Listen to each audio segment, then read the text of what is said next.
All right, welcome back, guys. I hope you all had a nice break. Now that we're almost 2 days in, it doesn't feel like it, but I guess this is the first time I've seen you since you've been back. So I felt like it maybe makes sense to spend a couple minutes here talking about the differences with second semester and kind of just help you prepare mentally on what a little bit different about our course this semester versus last semester, and then we will jump into section 6.1.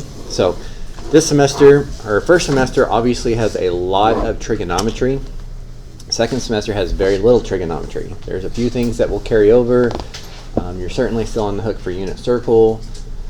Today I think like degrees, minutes, and seconds shows up in like 2 questions, but for the most part, for 95% of it, the trig that we learned first semester does not carry over into second semester.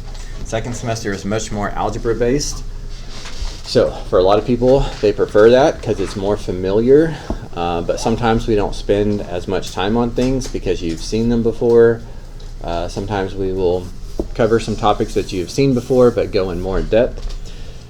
So just off the top of my head, we'll spend about 4 class periods on this first unit. It's over law of sines and law of cosines. And honestly, that doesn't really help you in calculus or college algebra or anything like that. But it has become so common on the ACT that we like to show you that so that you can get that question right when it appears. I think it shows up like every other time at this point. And it's not difficult, but you have to practice it a little bit. So we'll practice law of sines today, law of cosines next class, do a review of the class after, and then we will quiz/test that and move on. So that's pretty quick. Then we'll spend a few weeks on a topic called limits. Limits is the first topic that you do in calculus. So the idea is that it gives you a little bit of a head start. It's not completely new to you if you are taking calculus next year. Also, it helps you maybe decide if you want to take calculus next year, because not next week, but the week after that in advisory, you'll start the CAP process and start picking your classes for next year and all that kind of stuff. So we like to be a little bit into that just to help you have a little bit more informed opinion. We'll also spend about 4 weeks on exponentials and logarithmic functions. So we know you saw those in Algebra 2, but you really probably just barely touched on them. And you need to be good at those, whether you're doing calculus or college algebra. Logarithms are a big deal for that. So we'll spend several weeks there. Spend a couple weeks on rational functions, like wholes, vertical asymptotes, horizontal asymptotes. All of that should be familiar to you because you did that in Algebra 2, but we reteach that. We'll probably spend a day or 2 on quadratics, maybe a day on linear, I don't know, maybe another day on factoring. It's a little more of a mixed bag compared to first semester. But not everybody, of course, because it still depends on how much work you put out. But for most people, they think second semester is easier. I'd say as far as the grade book says, usually the class average is like 4 or 5% higher than first semester. Of course, that doesn't mean everybody's grade goes up because you still need to put out the same effort. But I would say if you put out the same effort that you did last semester, you should expect about 4 or 5% higher, just on average. So that is our plan for the semester. And so you should have picked up 2 handouts. So if you forgot to get those because it's been a while, please go get them. But one of them is 6.1 notes. If you would please number that as 57. And the other one is 6.1 worksheet. If you would number that as 59. So we're going to talk about the notes. It'll take us about 10 minutes. Then the book assignment, you can see, is very short. It's like 4 vocab questions and I think 9 total questions. So I would really like you to finish that in class and turn it in. I think you will have time to do that. And then you can start on the worksheet. Some people are finishing that up in class as well, but if you don't finish that in class, it can be homework if needed. So.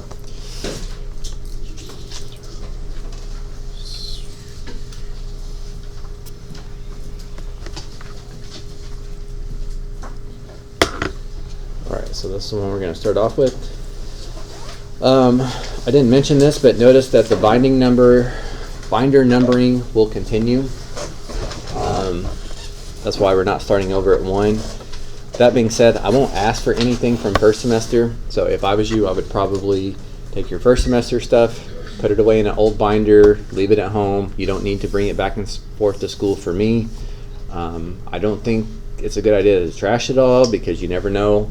Someday you may take a college trade course and you might want to look up some of that stuff. Or you take calculus next year and some random trig question pops up, and it would be nice to have a resource. So don't throw it away, but I won't ask for any of that, so you don't have to carry it around back and forth. Okay, the main difference with law of sines and law of cosines, we'll do law of cosines next class, compared to last semester, is pretty much everything we did last semester is considered right triangle trig. You needed a right triangle because inverse SOHCAHTOA to find angle measures only works on right triangles. Pythagorean theorem only works on right triangles. And finding side lengths with SOHCAHTOA equations only works on right triangles. All that stuff is great, but it's dependent upon you having a right triangle, and you don't always have a right triangle. Still, law of sines and law of cosines will solve oblique triangles. Oblique triangles just means triangles that don't necessarily have a right angle. So this is the formula for law of sines. This one and or this one, they're really the same thing. If you were to take the reciprocal of this and this and this, you can get the other version. I tend to use this one when I'm solving for an angle measure, just because the angles, capital A, capital B, capital C, are already in the numerator. And then I tend to write it like this if I'm trying to find a side length, ABC, just because what I'm solving for would already be in the numerator. It's not completely necessary, but I think it makes it maybe save a step or two of work. I will also add that when we get to your next quiz, we even provide the formulas for you. So again, we don't have any stake in whether you memorize these formulas or not. I think there's some value if you know them well enough that you can use them on ACT. I think this one is pretty hard not to know, because after you use it a few times, you kind of understand its pattern. But you don't even have to memorize them. They will be provided for you on the test. What will not be provided for you is when can you use law of sines. So you can't just plug in 3 angles and be able to solve for any one of the sides. You got to have certain information. So that information could be the angle side angle, or angle angle side. So this would be anytime you have 2 angles and one side, and then sometimes side angle. So this would be when you have 2 sides and 1 angle. It is a little bit important that you know the difference between angle side angle and angle angle side. I think you probably should at least remember hearing those things from geometry, but I also want you to do a quick little sketch here between the two. Angle side angle would be like, 2 angle measures, so let's just make up 2. But the side that you know the length of, just like this S is trapped between the A's, this is what we call an included side, and you do need to know that, so I would write that on your page. The included side would be the side that's trapped between the 2 angles. So the side length that I know has to be that one. Whereas angle side, you also know 2 angles, but the side length that you know is not an included side, so it can't be the one trapped between those 2 angles. It has to be one of these 2. Doesn't matter. It's almost like you're walking around the figure and you're just naming off stuff as you see it. This would be an angle, then a side, then an angle. This is an angle, and then an angle, and then a side.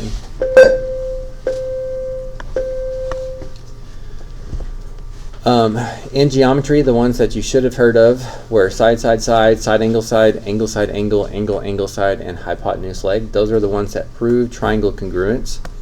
All that means is if I ask you all to make a triangle with 3 specific lengths, you would all have to make the same triangle.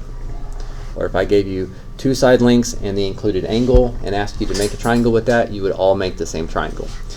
I only point that out because side-side angle is not one of the things that proves triangle congruence, and that's why this one only works sometimes. Within the law of sines, side-side angle is actually called the ambiguous case, and depending on how big those sides are and how big that angle is, you could actually have no triangles, one triangle, or even two triangles. Up until last year, we did make students learn the ambiguous case, and honestly, it took about one full class period just to talk about all the different cases and how to do it and all that kind of stuff. If you ever plan on taking a college trig class, you will probably have to know the ambiguous case. But down on the second page, I have about a 20-minute video I linked here that if you want to learn the ambiguous case, there'll be one bonus question on the quiz.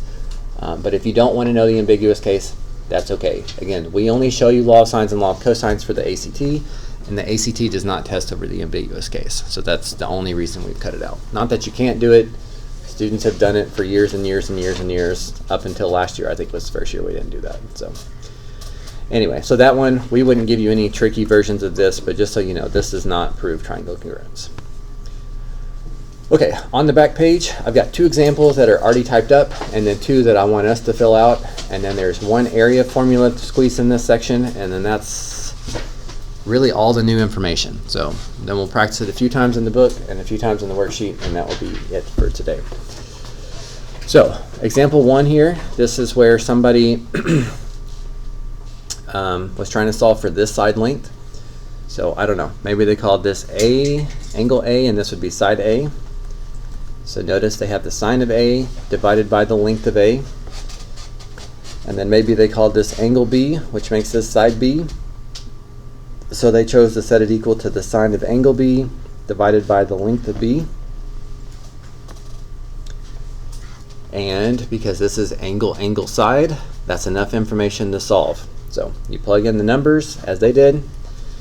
You can cross multiply x times the sine of 48, 10 times the sine of 55, undo multiplying by the sine of 48 by dividing by the sine of 48.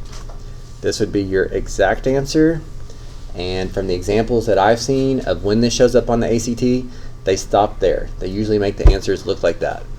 That way you don't even have to go to your calculator. Of course, we will practice going to our calculator, typing it in, and getting a decimal. This will be in degrees, so our calculator will need to be in degrees. But that's pretty much it. You plug in the information in the right spot and do a couple pretty easy algebra steps and solve for what you need. Okay, and then example 2, this would be if you were trying to find an angle measure. So again, I'm not showing you anything new really, but maybe this was angle A, so opposite of that would be side A. So you can see they did sine of angle A divided by the length of A. And then maybe this is angle C and side C, so they chose to set it equal to sine of angle C over the length of C. That's the setup. Since there's only one variable, this should be solvable.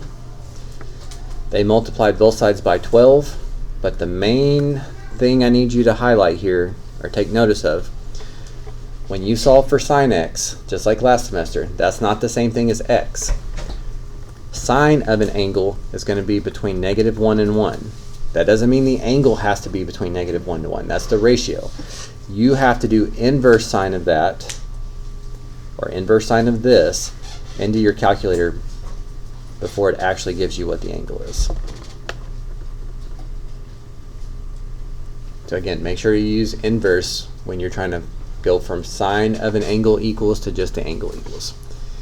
Again, you did that a lot last semester, but I know it's been practically a month. So, yes? You do, I don't know if it's called cross multiply, but could you do sine x times 22 equals sine 42 times 12? Sure. So if you did cross multiply, this is equal to this, you could, and then what would your next step be? Divide by 22. Okay, and then you end up, this is still the same thing as this. Yeah, okay. Yeah, if you think that's easier, then that's fine. Okay, so let's look at just 2 more examples here, and then I'll show you the area formula. So now this time I want you to do this. This one's not typed up for you already. Just one on side lengths and one on angles. Again, it doesn't take a ton of practice to kind of see what you need to do. Now, at first, in the book assignment, they draw the triangles for you. I'm going to say that if you feel more comfortable with the picture, then of course just make a picture. It doesn't have to be perfect, but if that helps you, then go for it. I think after you do a few, you'll see that you probably don't need the picture most of the times.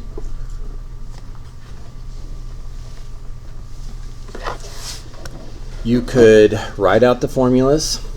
So A over the sine of A is equal to B over the sine of angle B is equal to C over the sine of angle C. You start plugging in the stuff that you know, like the length of A,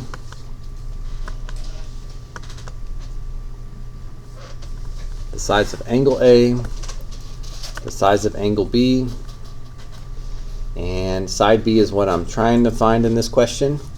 So you can see I don't really need to know anything about C for this one.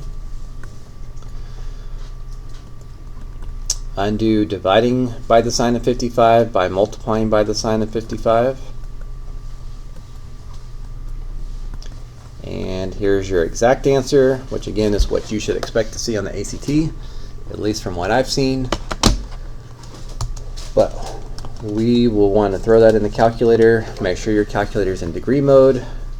And unless you're told differently, let's just round to 3 decimal places.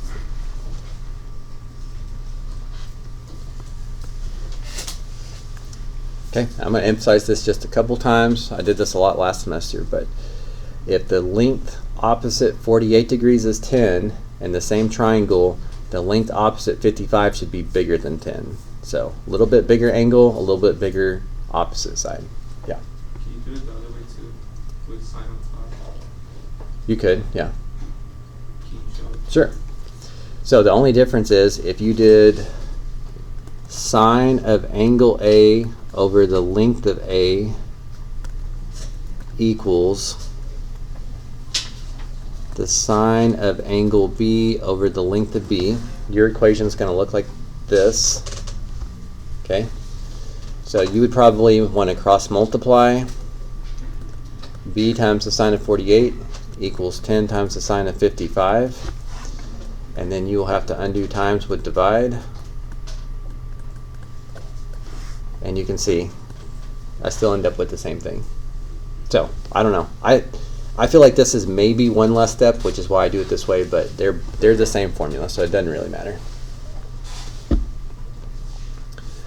Okay, and then one with angles. Again, I certainly don't need the picture at this point, but it only takes about 10 seconds to draw a generic ABC triangle. Label side A, label side B, label angle A. If I'm trying to find an angle, I would probably put that in the numerator. And I know this is equal to either the sine of A over A or the sine of C over C, whichever I prefer. Since I know something about angle A and side A, that's what I would choose. Sine of A over the length of A. Oh, and B is 2.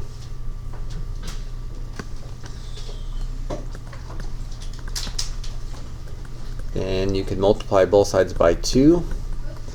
Just be careful not to put this in your calculator yet. This is the ratio still. This is some number between -1 and 1. This isn't what B equals, this is what the sine of B equals. So, again, what I'm most concerned about,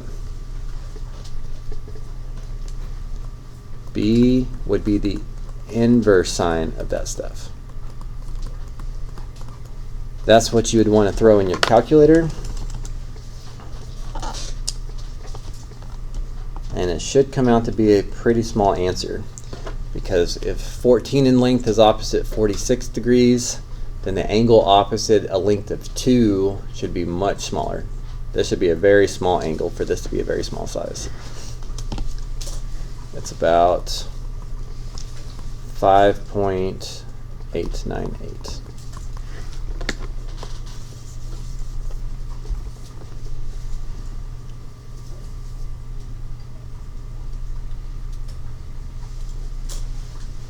So again, for the most part, you just plug in what you have, maybe cross multiply, maybe just undo, divide. If you're solving for a side, you're pretty much done. If you're solving for an angle, you still need to do inverse sine. Of course, I guess this seems obvious to me, but this is the law of sines. So our formulas only have sines in them. When we do law of cosines next class, it's a different formula, works with different information, and it will have cosines in it. But law of sines has only sines, so don't accidentally use a cosine. Okay, and then the last thing that we throw at you in this section, we do one area formula in 6.1, and we'll do a separate area formula in 6.2. Probably the only area of a formula, the formula for area of a triangle that you know at this point is the 1/2 base times height. That's the one that you've heard for a long time. But when you saw that in geometry, your teacher probably said, here's the base length, here's the height, and then you just multiplied them and divided by 2. But when you have side angle side, when you have this information, there's actually 3 other formulas that you could derive with the trig that we learned last semester, and I will show you one of them for your notes. But they're very, very easy to use. It could be 1/2 A, notice I have to have 2 side lengths, so A and B times the sine of the angle in between those, which would be angle C. It could be 1/2 AC sine of B. And what's the only other possibility if I'm trying to rearrange all that?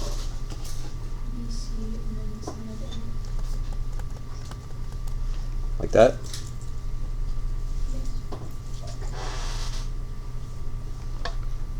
Okay, it's missing something. Missing the 1/2. I'm sure you're thinking of it, but a lot of times we forget that. And actually yesterday, first period, I forgot it in one question that someone asked. So just like 1/2 base times height. So what's happening here is that sometimes you aren't just flat out told, here's the height. The height could be B times the sine of C. The height could be C times the sine of B. The height could be C times the sine of A. I want to show you how you really know this already by showing you how to derive this one. Let's see, if we do A, B, C, which one of these sides would you call the base? C. C, over here, you'd call this one the base? No, B? Okay, I agree. I think most of you would call B the base because you tend to think the base is on the bottom. What you have to understand is you can take a shape and you can rotate it. So any side could be the base. I could turn this and C could be the base. I could turn it where B could be the base, or I could turn it where A could be the base. We're going to work it where B is the base. 1/2 base, 1/2 base, and then this in red is the height. So here's the height in this example. The height is the distance perpendicular. And if we focus on this right triangle, we could do a SOHCAHTOA equation from A and say the sine of A is equal to opposite over hypotenuse. So do you see how the height, if you call B the base, how the height could be C times the sine of A? You see where that's coming from? C sine of A, which is that guy's height. Sometimes you aren't flat out told the height. The height could be B sine of C, could be A sine of B, it could be C sine of A, but really if you have this information, you'll see in the book assignment, it's really easy. You just do 1/2 times one side length given to you, times the other side length given to you, times the sine of the angle in between. But It's really just SOHCAHTOA from before, but you don't want to have to derive those when you need it. Also, I have also seen this on the ACT. So again, it's not the only way to get the answer, but if you're familiar with these formulas, it can make them quite a bit easier. Okay, any immediate questions that you'd like clarification on from the notes?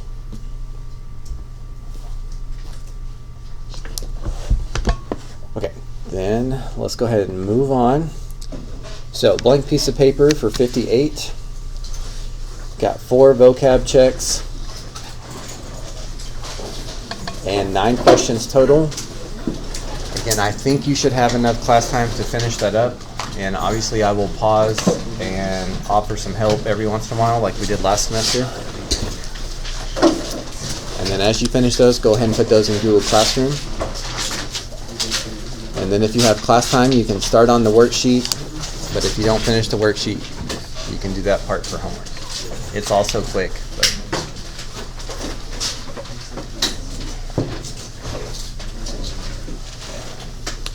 all right, to start off, I'm going to set a 10-minute timer. So in 10 minutes, please have the assignment copied down, have tried all the vocab check, and have at least tried question 5 to see if you're going to need help with any of those.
Number 5, this is solve the triangle. You want this angle, this length, and this length. Mm-hmm. You should have all the angles on all the sides. Right? Everything. Mhm.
Okay. Okay, in the first 10 minutes there, is there any of the 4 vocab check or question number 5? Any of those you'd like me to go over to help out with?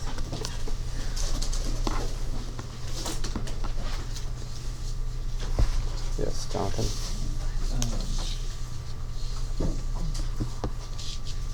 Wait. Actually, let's do 1. Number 1? Yeah.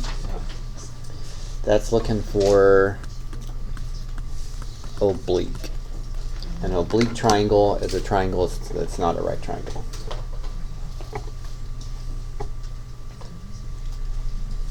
Okay, obviously you'll have more chances if I'm asking too quickly, but any other vocab check or number 5 at this point?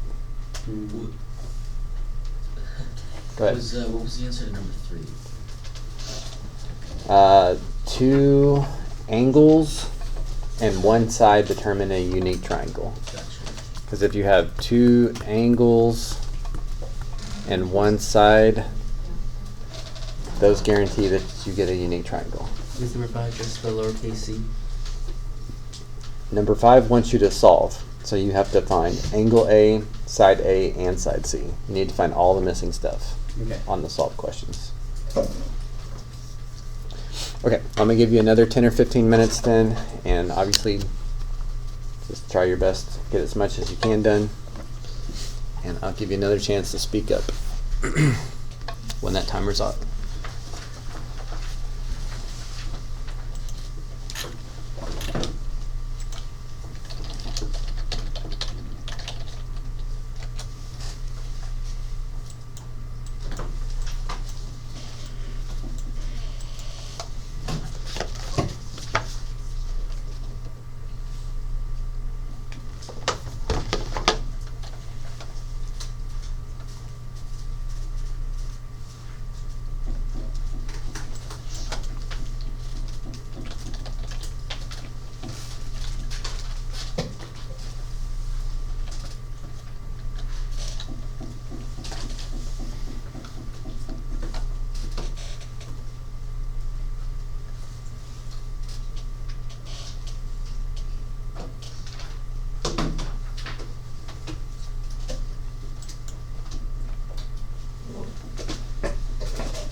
Okay, let's do another check-in here. So either the 4 vocab questions, number 5, I don't know, 8, 11, or Number 8. 37? Sure. Okay, start off with 8. So if you don't need that one, feel free to just keep on going where you're at.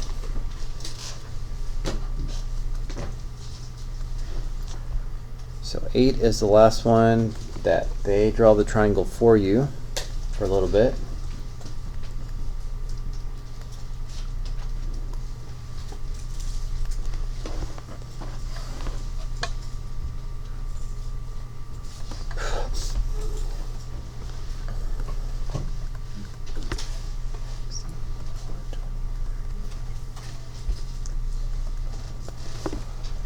Okay, so that's all they give you, and on these first few they ask you to solve the triangle. Once you get to question 45, they only really want you to find one side. But for this one, we still need to find side A, side C, and angle B. Those are the 3 missing things, so all that is needed to solve this. Now, one thing that I like about law of signs is you really don't have to put too much thought into using it before you just start plugging stuff in and trying. So, I don't know. If I was trying to find side A, I would probably look at the version that looks like this. And then I'd start plugging stuff in. I know how big angle C is. I know how big angle A is, and I know how big side B is. So again, I don't have enough information yet, but that's okay. I can still plug in what I know, and it gives me kind of a visual here. So I noticed that focusing on these 2, I can't solve these for side A or angle B because it's got 2 unknowns. Likewise, I could not set these 2 equal to each other because it has 2 unknowns. Nor could I set this one and this one equal to each other because it has 2 unknowns. So that means I have to figure out something else before law of signs will work. I don't have enough information yet. But the easiest one of these is to be finding angle B, because all triangles still are going to total up to 180 degrees, assuming you're talking about flat surface, which is called Euclidean geometry. If you draw a triangle on a sphere like the Earth, it can have more than 180 degrees, but on the flat surface, 180 degrees is for all triangles. So you need to do that to figure out this is 41 degrees. And then once you know angle B, the rest is going to fall into place here.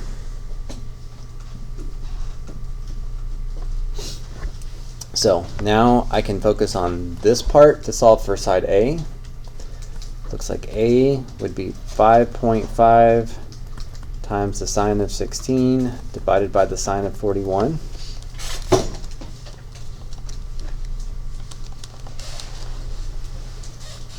Or about 2.31. The directions say round to 2 decimal places, so that's what I'll do. And I could focus on these 2 to solve for side C.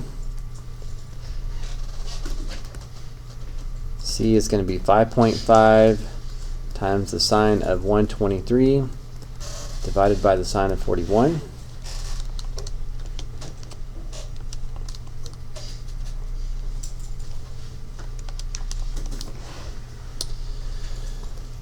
Which is about 7.03. And I guess completely optional, but a good idea, especially if you have to solve the triangle and you spent several minutes on this and you have all the information. I think it would be a terrible idea not to take 5 more seconds.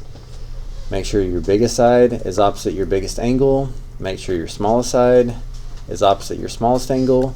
because you know if those two things are not true, then something is definitely wrong.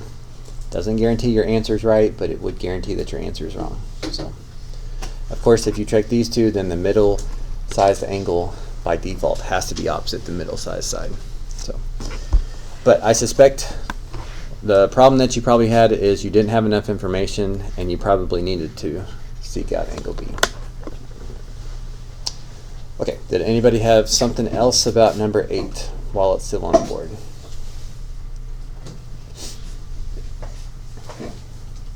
Okay.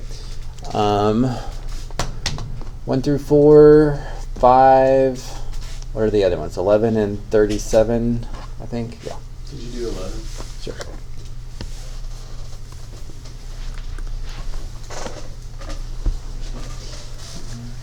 Okay, 11 also asks us to solve.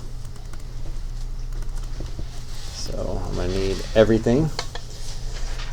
They give me angle A, but notice this is in degrees, minutes, and seconds. I told you this would come up once or twice today. Angle C and side C. Again, feel free to make a generic triangle and label the information if that helps you. But the first thing I'm going to have to fix is this. 83 degrees, 20 minutes. You need to remember that this is the same as 83 full degrees, and a minute is a 60th of a degree. So instead of thinking of angle A as that, I'm going to think of it as 83.3 repeating. And you either need to keep up with all 8 or 9 decimals of the 3's, or you can store it using the store button. I'm just going to use the store button. But then similar to the last question, if you have 2 angles of a triangle, you could subtract those from 180 to find the last one. Minus angle A minus angle C.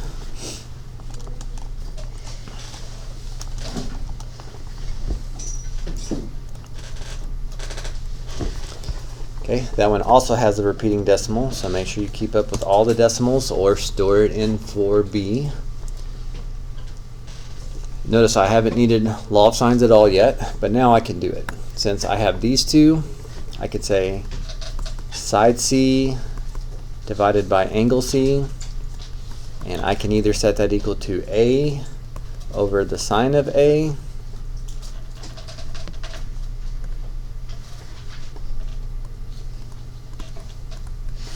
if I'm trying to find A, and or I could set C over the sine of C equal to B over the sine of B if I'm trying to find side B. So it looks like A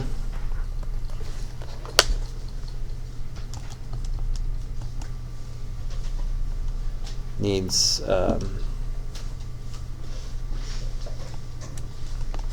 multiply both sides by the sine of 83.3 repeating. My calculator gives me 22.05 approximately. And then for B, multiply both sides by the sine of 42.06 repeating. I have that stored so I can make that a little bit quicker. And it tells me B is about 14.88. And even though I didn't draw out the triangle, I can still see quickly the biggest angle, it's opposite biggest side, smallest angles, opposite smallest side. So I feel pretty confident there. But again, if you have forgotten how to do degrees, minutes, and seconds, I realize some of you haven't had to use that in like a month. Put that on your paper for your homework points, but maybe also write that example down at the top of your page. That might be something that shows up on your quiz, so I'd hate for you to miss it for that. Okay, anything specific about number 11 before he goes away?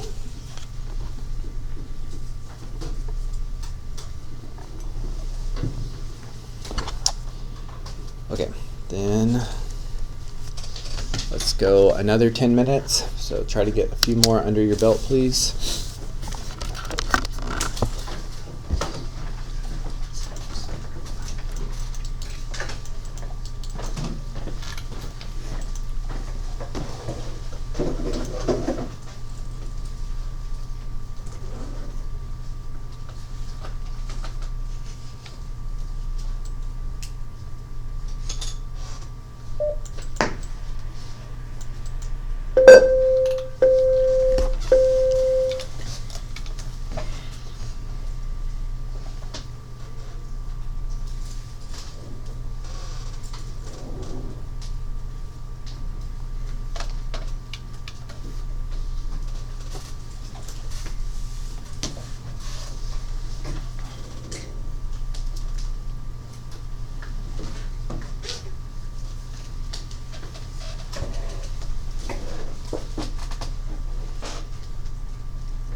see if you got something else.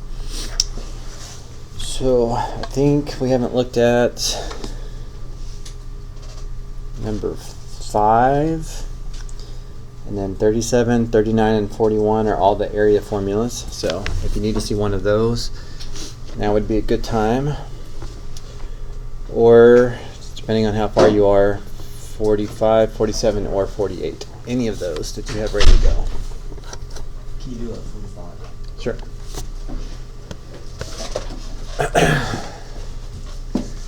And actually with 45, I really like that question because it's much more realistic.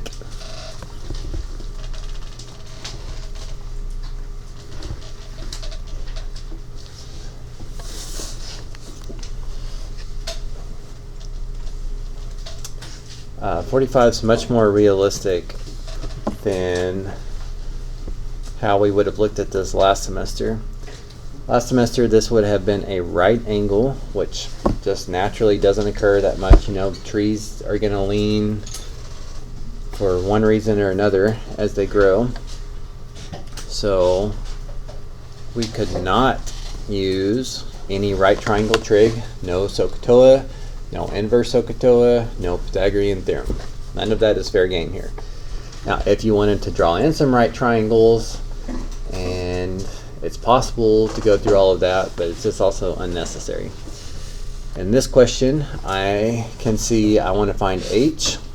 So law of sines says I need to pair that up with his opposite angle, which I have, and then set that equal to a different length that I know, like 40, and divide it by the sine of his opposite angle. So I really need to know this angle so I can pair it up with his opposite side. And since I've got 2 of 3 angles of my triangle, I can subtract those, and that should be 56, I believe. That look okay? So it looks like your answer for the height of the tree is going to come from 40 times the sine of 30 degrees divided by the sine of 56 degrees.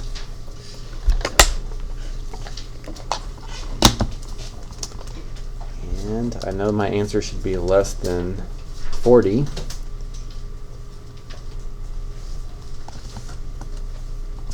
need to throw it in your calculator in degree mode to make sure that you get about 24 meters total. Anything more specific about 45? No. That's it.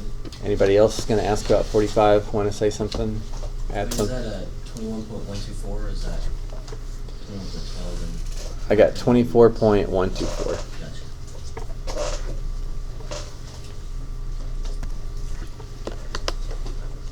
Gotcha. Again, pretty straightforward. Not a real long question. You don't have to find every side and every angle. But it just shows you, if you know the law of sines and you practice using it a couple times, it's actually pretty powerful for how much work it takes. Not a lot of work to be able to answer some slightly different questions than we saw last semester. Okay, so any of the area ones, that would be 37, 39, or 41, or 47 or 48. Those are the only ones left over. So any of those that you guys have tried yet?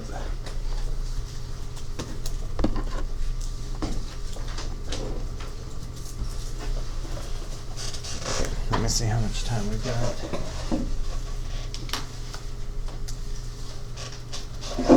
Okay, got about 15 minutes of class, so my last timer here will be just for 5 minutes.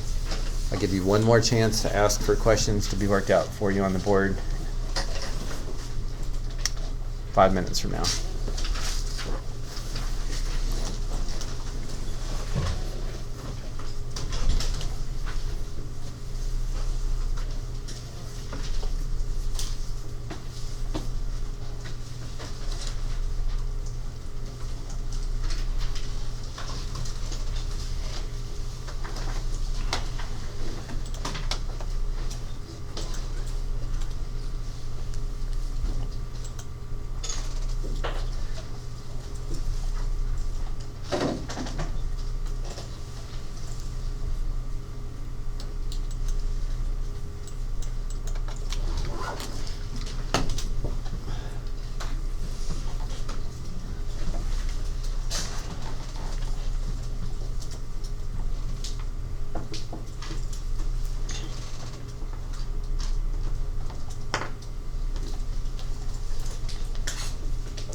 down to 10 minutes here, so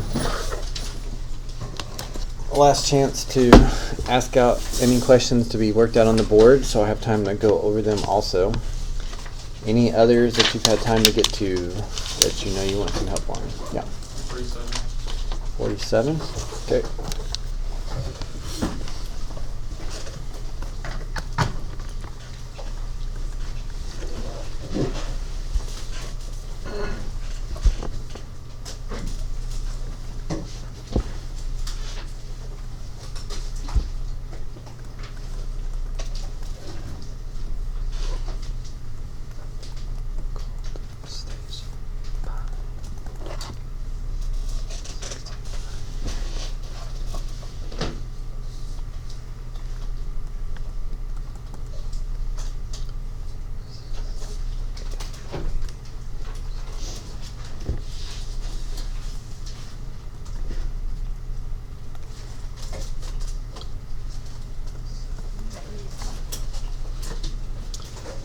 All right. I think we did a couple like this last semester, but we had to do way more algebra.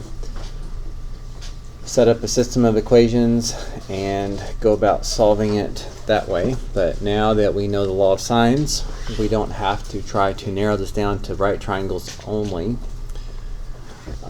Pretty much the only easy angle is going to be this little piece. If all of this is 80 and this much is 65, then this much of it must be 15. But with the way law of sines works, I know that I'm going to have to take a side length that I know, like 30, and divide it by the sine of his opposite angle, which would be over here. And unfortunately, I don't know that yet. And then I could set that equal to another side, like maybe this one, divided by the sine of his opposite angle. So one of the answers could be found if I can figure out this angle of the triangle, because I can finish solving this. But they also want me to find the distance here. They want two answers. So for this one, I could do, I don't know, the 30 kilometers over the sine of his opposite angle, which again, I still don't know that. But then I could set that equal to y over the sine of his opposite angle. But I also don't know the opposite angle of y. I only know part of it. So what all these things have in common is I just don't know enough about the angles. Again, the only real easy angle to get here was this 15 degrees. We should not assume these are right angles. They don't look like right angles anyway. So at some point, the trick to get a little bit more angle information is the same thing that we had to do in a few questions last semester. And I think you have to do the same thing for 48. None of my other classes have asked about 48, but I think that you have to. And that is, if you read the question and instead of just looking at the picture here, these were bearings. This is a north-south line, and this is a north-south line. So these two are guaranteed to be parallel. Any line that intersects two or more lines is called a transversal. But the method that I focused on last semester, even though you can do other ones, is alternate interior angles. So the interior means inside of the two parallel lines. So I should be looking at just these angles inside. And since I'm doing alternate interior, I need to alternate. So like the top left alternates with the bottom right. When these lines are parallel, alternate interior angles are congruent. So this whole thing is 80, that whole thing is 80. Again, you don't have to use alternate interior angles. You don't have to start off with that angle, but you need to do that in order to get a little more angle information. Once you get to that, the other angles I think are a little more intuitive now. These two make up half a circle, so this one must be 100. 100 plus 80 is 180.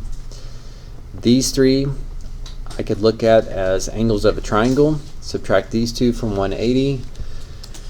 Means this one would have to be 65. Which now, by the way, I know this whole angle is 135. So I can almost solve for y now.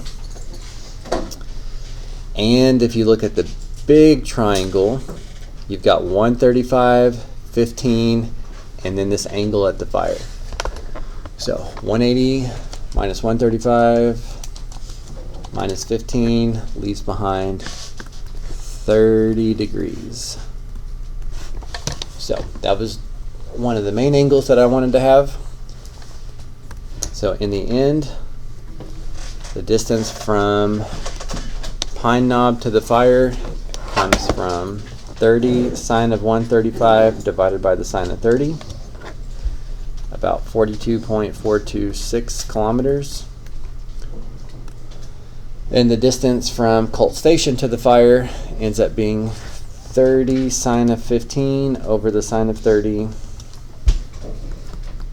which comes out to be about 15.529 kilometers.